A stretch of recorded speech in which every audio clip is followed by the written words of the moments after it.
Y en el bloque del IE tenemos el agrado de recibir en los estudios al vicepresidente del IE Paraguay, Andrés Bogarín, y también hoy nos acompaña el doctor Manuel Arias, asociado senior del estudio jurídico Bergemeyer. Vamos a hablar de diferentes temas en particular. Vamos a arrancar con el tema de infraestructura a nivel país, ¿no? Lo que estamos desarrollando especialmente en materia de financiamiento de obras y la necesidad actual. ¿Qué dice la ley? ¿Cómo estamos trabajando específicamente? Y bueno, todas las alternativas que tenemos para seguir evolucionando. Andrés, te doy la bienvenida nuevamente. Gracias por estar. Buen día, muchas gracias. Siempre en nuestra casa aquí muy cómodo, como siempre. Gracias, Andrés. Bueno, doctor Manuel, un placer tenerlo aquí en los estudios. Bienvenido. Muchas gracias, un placer también para mí. Estuve bien en la presentación, es el tema que vamos a estar desarrollando, Es doctor. así mismo, es ¿Sí? perfecto. Así Infraestructura, financiamiento, claro, así también un poco el relacionamiento que tienen las entidades públicas con las privadas, ¿no? O sea, así es. El modus operandi finalmente, ¿no? Así es, tal cual. Bueno, para ponerte un poco en contexto, ¿verdad? Sí, sí. Del tema, se sabe a nivel mercado que el déficit de infraestructura pública, ¿verdad? De obras públicas que tiene Paraguay hoy día es de más o menos 20.000 millones de dólares. O sea, hay muchísimo por hacer, ¿verdad? Hay muchísima obra pública por desarrollar. Entonces, en ese contexto es que el gobierno hoy día, y como ves siempre en la prensa, ¿verdad? El gobierno hoy día está impulsando al máximo posible las obras públicas porque son, según esta teoría keynesiana, ¿verdad? La forma de poder reactivar la economía y de poder levantar el país, ¿verdad? Entonces, en ese marco tenés, en esa materia tenemos distintos regímenes en Paraguay, que son regímenes legales. El primero, que es el típico de obra pública tradicional, que es bajo la ley 2051, la ley de contrataciones públicas, ¿verdad? Que es la clásica contratación con la intervención de la Dirección Nacional de Contrataciones Públicas. Pero últimamente, ya desde el 2013, en el gobierno anterior, se dictaron leyes, dos leyes muy modernas de infraestructura pública, que son la ley 5074 y la ley 5102 del 2013, ¿verdad? Que es la ley de alianza público-privada. La otra, la primera, la 5074, es la famosa ley conocida como llave en mano. Sí, sí. Y estas dos legislaciones es lo que tienen, que son muy modernas, son muy novedosas. No es que sean la panacea, ¿verdad? No es que se quieren presentar como que sean la panacea de leyes, pero son herramientas muy novedosas que han tenido éxito en otros países. ¿Para qué tipo de obras? Para obras de gran envergadura. Estamos hablando de aeropuertos, rutas, puertos, ¿verdad? Entonces, ese tipo de obras es la que se financian con este tipo de legislación, ¿verdad? Y digamos, el cuide de la cuestión ahí. Hace poco estuve en la IVA en Chile, en un seminario donde habló el ministro de Economía de Chile, y él dijo, el futuro, él mismo decía, ¿verdad? El futuro es la alianza entre el sector público y el sector privado. Y estas leyes justamente materializan esa alianza, en el sentido de que bajo estas normas, el privado es el que construye y financia al Estado y le releva al Estado de tener que tener los fondos inmediatamente. Entonces, como la obra pública tradicional, que el Estado, a medida que va terminando un hito, el Estado va pagando ya directamente, ¿verdad? En el transcurso de la obra. Acá se construye la obra, se termina la obra, financiada completamente por el privado y construida por el privado, y luego se paga holgadamente en el plazo que se estipule, ¿verdad? 10, 15 años. Entonces el Estado tiene ahí, como te digo, un relief, ¿verdad? En ese momento, y puede contar con la obra que necesita, ¿verdad? Entonces, bueno, es una de las grandes cosas que tiene esta norma, ¿verdad? Claro, y sobre el punto, Andrés, me quedo con lo que decías antes de los chinos, ¿no? Porque viene al caso directamente con por lo que explicaba el doctor recientemente, es que a partir de la obligación que tiene el Estado es una vez que la obra culmine, en este caso específico, ¿no? Entonces uno ya empieza a cotizar, uno empieza a trabajar, a mover un poco lo que es, o sea, a dinamizar la economía en la zona en donde existen nuevas obras, ¿no? Exactamente, bueno, lo que te comentaba de los chinos en especial, ¿verdad? Los chinos agarran y en el medio de la nada te construyen una autopista de 8 carriles. Ahí vos decís, ¿por qué construí acá la autopista si es que no hay nada? Y ellos te dicen, no, yo construyo para que acá haya algo. Es como que adelantarse a la jugada, ¿verdad? Entonces, en base a una buena planificación, vos metés infraestructura en lugares en donde aparentemente no hay demanda para promover el desarrollo en esas regiones, ¿verdad? Ahí tenés nuestro Chaco paraguayo, ¿verdad? Todavía, donde tenemos solamente el 3% de la población de Paraguay viviendo ahí, ¿verdad? Mucho de eso se debe tal vez a la falta de infraestructura, porque si vos nos pusiera unas buenas líneas de transmisión, con un buen sistema de acueducto, con más disponibilidad de servicios, ¿verdad? Con una buena autopista, probablemente el desarrollo de Chaco sería mucho mayor. Entonces es como que ese es el eterno dilema, ¿verdad? ¿Voy a esperar a necesitar para construir o voy a construir para desarrollar, ¿verdad? Y con estas herramientas que estaba explicando el doctor también, herramientas jurídicas, leyes, en fin, que están en vigencia incluso, y que tuvieron éxito en otros países, ¿por qué no hacerlo en Paraguay? ¿Por qué no continuar? Digo, se están haciendo así de a poco, pero me parece que estas herramientas están y forman parte de un atractivo también para la gente de afuera, ¿no? Para los inversores que miran a Paraguay, que tienen una economía estable hace un buen tiempo, a pesar de que este año no es tan bueno, igual sigue la estabilidad y crecimiento menor, pero sigue creciendo. Es como un atractivo también para los inversores, ¿no? Me parece que orientar un poquito también hacia ese lado. Sí, y sobre ese mismo punto que estás mencionando, ¿verdad?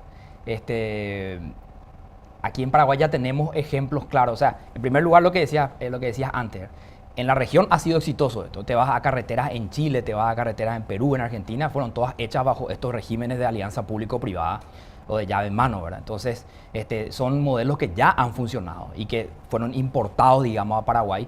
Y hoy tenemos, como te decía, dos ejemplos principales de implementación de estas dos normas. En el caso, por ejemplo, de la ruta bioceánico, que va de Loma Plata a Carmelo Peralta, el corredor bioceánico que le llaman, que suele salir en los diarios, son más o menos 265 kilómetros que están siendo construidos por un consorcio.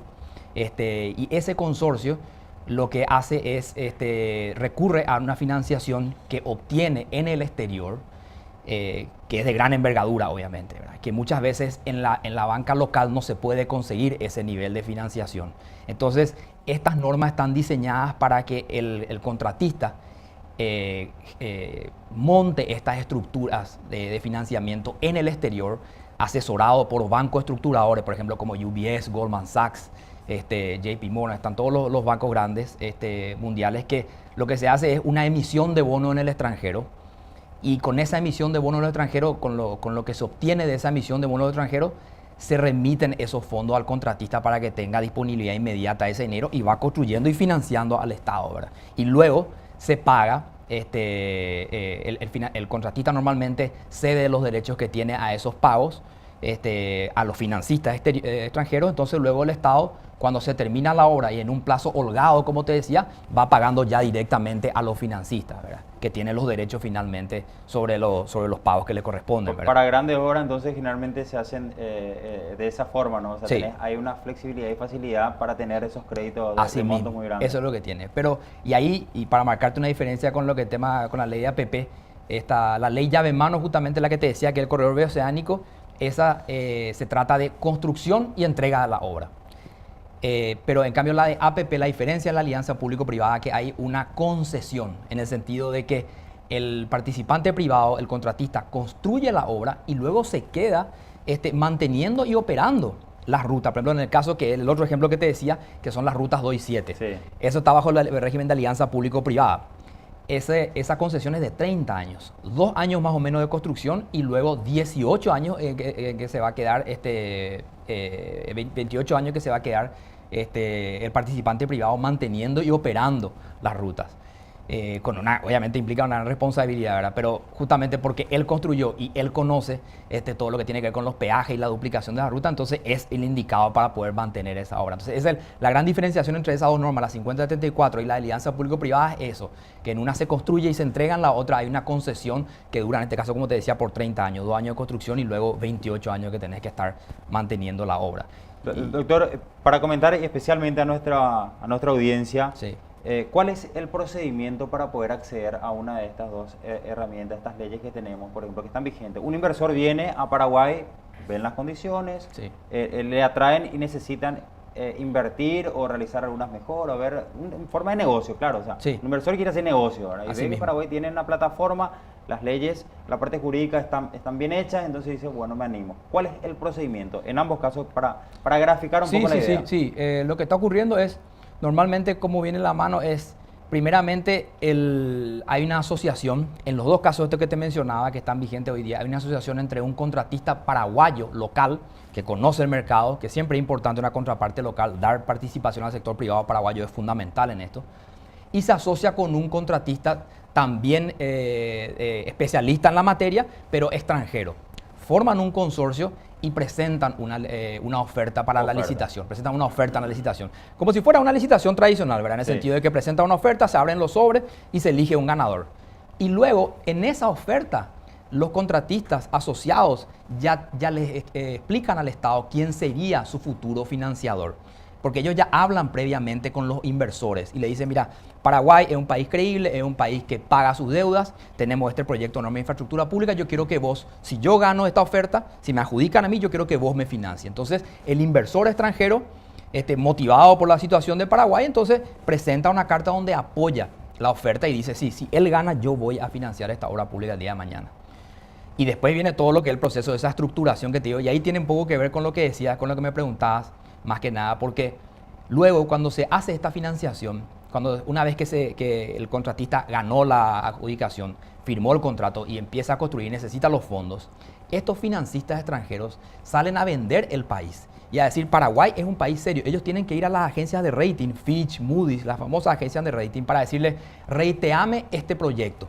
Y ahí es donde entra mucho a tallar el perfil y la imagen de Paraguay, que en este momento está muy bien posicionada en los mercados internacionales, ¿verdad?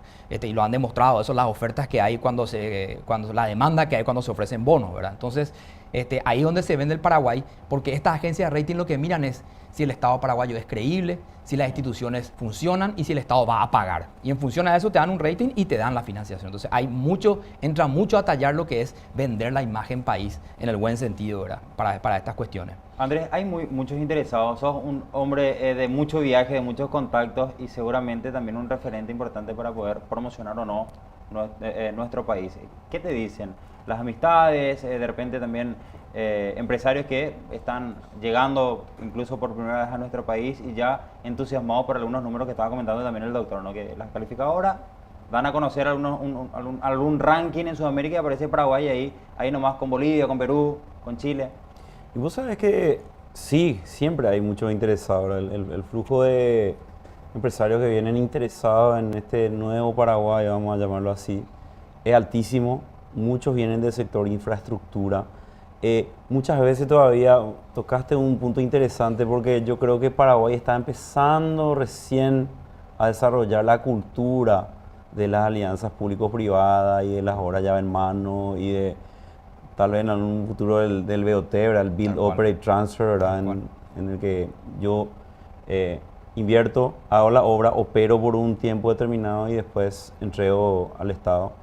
Todavía estamos empezando de una manera muy inicial, una etapa muy inicial, que esto tiene que madurar mucho porque yo creo que es clave para el desarrollo del país. Y sobre todo para no depender tanto de las condiciones externas que nos rodean. El extranjero, hay consorcios grandes, ¿verdad? Ayer justamente tuvimos en la inauguración de la llegada de una empresa muy importante de Panamá, ¿verdad? Que trabaja con infraestructura, que trabaja en construcciones. Entonces, hay mucho movimiento, hay mucho interés y muchas veces el efecto que vemos en el extranjero es te dice, pero ¿cómo ustedes no tienen acá un puente? ¿Cómo ustedes no tienen acá una ruta? Exacto. ¿Verdad? Y yo le escuchaba recién hablando a Manuel y decía, cuando hablaba de la ruta 2 y 7, decía, ¿qué más contundente para el oyente que no anda por ahí que viajar de Asunción a Coronel Oviedo en 3 horas y después hacer de Coronel Oviedo a Ciudad del Este la misma distancia en 45 en una hora de tiempo? Exacto. O sea, es muy contundente esa prueba didáctica de ir a ver la diferencia entre pagar un peaje de 5.000 en una ruta que se cae a los pedazos y pagar un peaje de 10.000 o de 12.000 en una ruta que está recién acondicionada. Por supuesto que tiene todavía mucha oportunidad de mejora, pero es muy difícil de comparar. O que vos te vayas al aeropuerto de Montevideo. ¿Sabes lo que es eso? Es una maravilla, ¿verdad? Entonces, como que todavía nosotros estamos con la cultura, y esto mucho de la clase política, ¿verdad? Del miedo de que ante un escenario de concesión se pierdan empleos públicos o la gente quede en la calle o hayan ese tipo de inconvenientes que a veces son infundados, porque unas obras de cualquier envergadura como esta van a requerir después recursos, solo que recursos mejor controlados. Fuente de trabajo. Te viene un privado a concesionar un aeropuerto, emplea a la gente que está ahí, solo que le controla mejor ya tenés, ya vas a tener gente que va a trabajar y que va a hacer, pero mejor controlada. Entonces un poco es la dinámica que se da con esto, la necesidad se nota, el que viene afuera, respondiendo finalmente a tu pregunta, el que viene afuera viene y no entiende cómo es que nosotros hay cosas que están muy visibles para ellos, que nosotros las tenemos ahí todavía en espera de tomarse como un asunto inmediato, ¿verdad? Manuel Andrés tocó un tema y dio una frase que me parece que no es menor. De hecho, todo pasa por la política, ¿no? O sea, las Sí. decisiones políticas finalmente son lo que honran o no a las decisiones que se van a tomar. O sea, el trabajo finalmente es una decisión política. Estamos dependiendo mucho de la cuestión gubernamental, también del Parlamento, etcétera, ¿no? A ver, ¿cómo pensás que toman nuestros políticos actuales o en la forma que estamos estructurados con esta ley, con estas ventajas? ¿Cómo el inversor tiene que venir a convencer al político de turno o al ministro que está, qué sé yo, ejerciendo la función pública en este caso para poder tomar una oferta o para poder participar y competir realmente en las licitaciones, etcétera? O sea, que no sea una competencia desleal, que tenga una seguridad de que, bueno, o sea, si soy el ganador, el adjudicado, me lo van a dar, ¿verdad? O sea, todas esas cuestiones. ¿Cómo ves, primeramente, en la cuestión política? En el sentido del contratista que se presenta. Claro, el no, inversor. las decisiones, ¿verdad? Y también la seguridad jurídica para el contratista que se presenta, Correcto, ¿verdad? ese es el punto, correcto.